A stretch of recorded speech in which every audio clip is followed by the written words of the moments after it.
So I understand that the latest Christopher Nolan version of the Odyssey has ancient Greeks speaking English with an American accent, and this has led to some comment because usually when we depict people in the ancient world, we have a tendency to depict them when they speak English, speaking British English. I think because of this notion that Americans and maybe Brits have, that that's older English.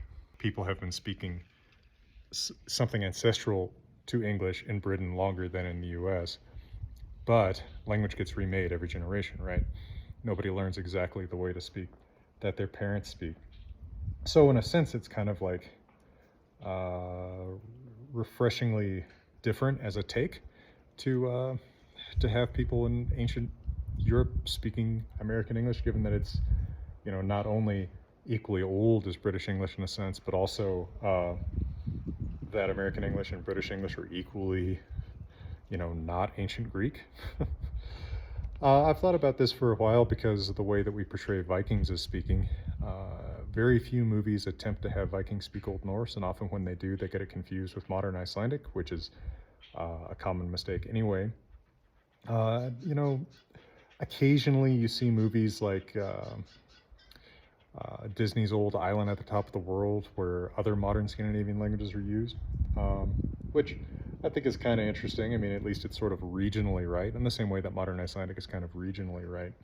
But often there's also a funny way that we decide to make Vikings speak Scottish English, right? For some reason we give Vikings Scottish accents, and I've wondered what that is. Is it just that it's like we associate that with being North in the same way that we associate Vikings with being North?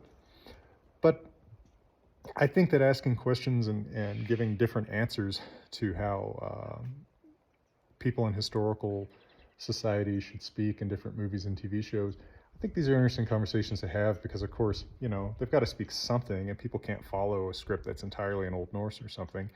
So making different decisions about that, I find, kind of refreshing, kind of a intriguing thought exercise.